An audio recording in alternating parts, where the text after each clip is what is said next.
Hello. Welcome to my speech about understanding digital abuse, cyber sextortion, and minors. My name is Krista Leach. I'm a mom, teacher, friend, sister, aunt, cousin. I have many roles in life, and like many of you, I use the internet every single day.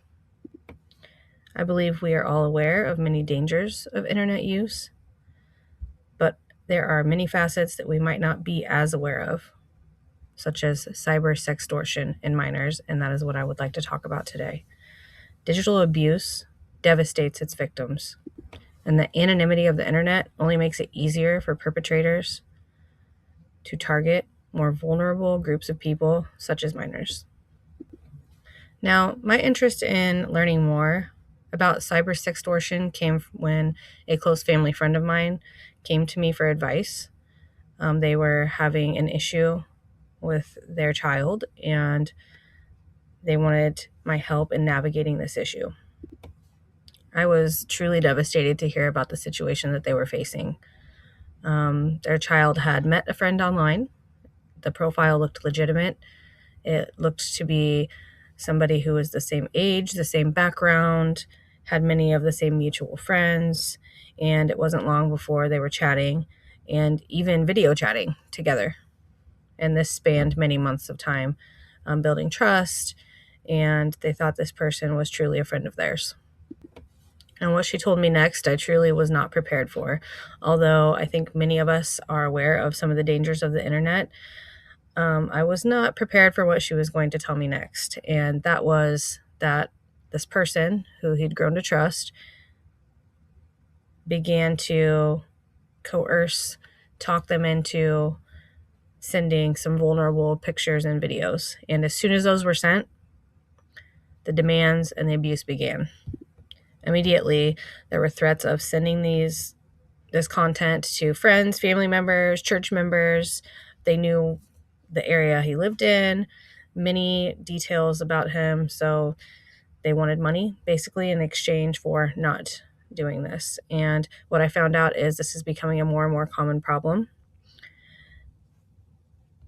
And since I was able to witness this firsthand, it spurred me to do more research to gain a better idea of what this is, who is at risk, and how can we protect ourselves and teach others to protect themselves in relation to this form of digital abuse.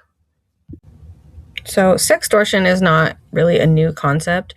There's been many headlines over the years of people trying to extort money or other gains from people by using sexual means.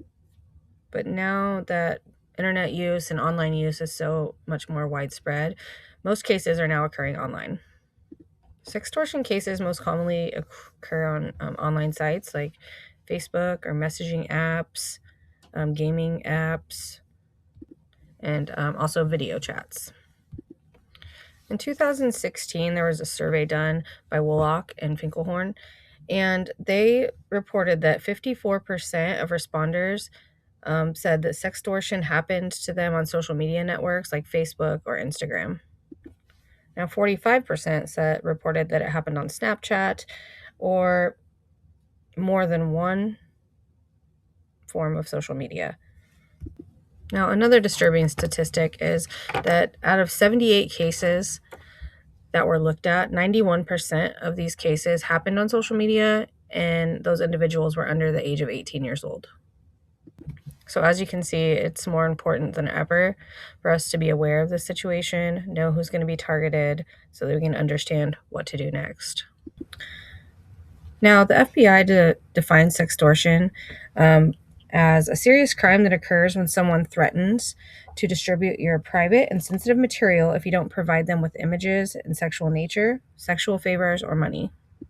The perpetrator may also threaten to harm you or your family members or people that you care about as well. Sextortion occurs in a wide variety of contexts, such as intimate partner abuse, cyberbullying, sexuality or sex worker outing, online dating, cyber sex, sex trafficking, online sexual exploitation of children, hacking, and organized crime.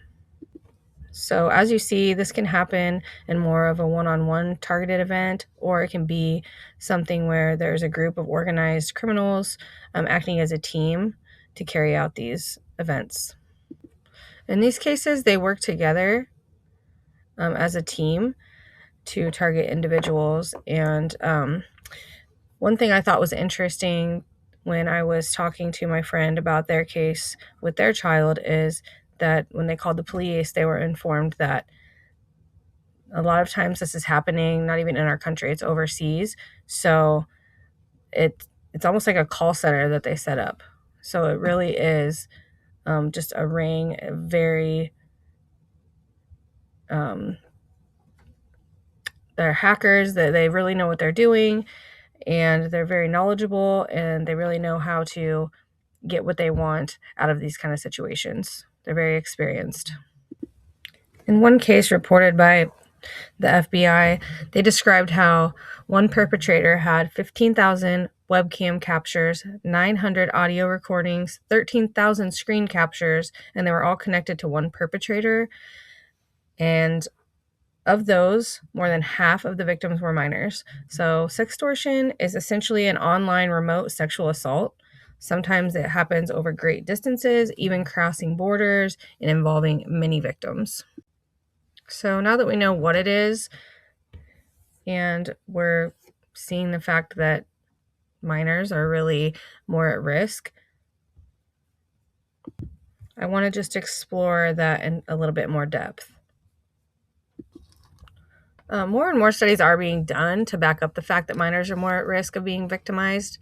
Kids are more naive with less life experience, so offenders can use simple tactics to draw out illicit material and information from them. That being said, it is admittedly hard to determine exactly what age is a risk demographic because most studies so far have focused on adults or minors rather than both at the same time. So it does become challenging to determine whether youth are more likely to experience or perpetrate sextortion compared with adults.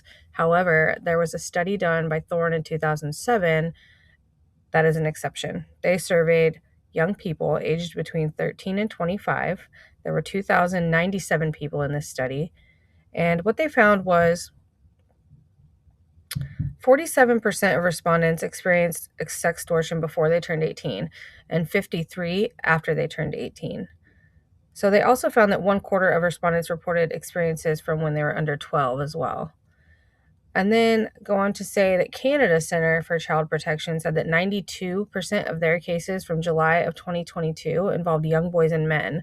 Most cases have been monitored by the FBI, and they also involve boys between the age of 14 and 17. To add to that, research from the National Center for Missing and Exploited Children shows that 78% of sextortion reports between 2013 and 2015 involved female children. So now we can ask ourselves, what steps can we take to be more aware and protect ourselves and others from this issue? Online access and its rapid growth have changed the way that people interact with the world, and that creates more of a risk to dangerous situations online.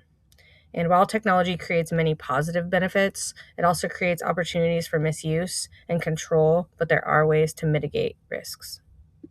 We can take more control of our internet use. And one way we can protect minors is by using parental controls on children's devices.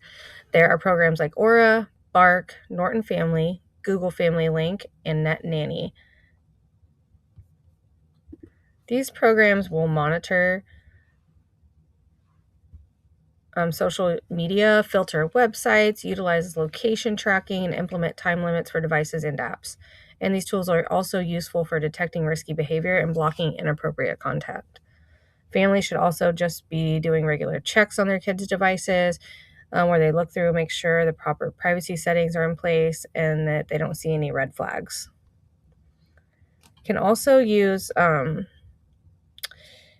digital literacy education tools. So monitoring systems, that is effective, but it's more useful with younger children, as teenagers are really good at learning how to bypass those measures. So that's why it's also important to educate digital literacy.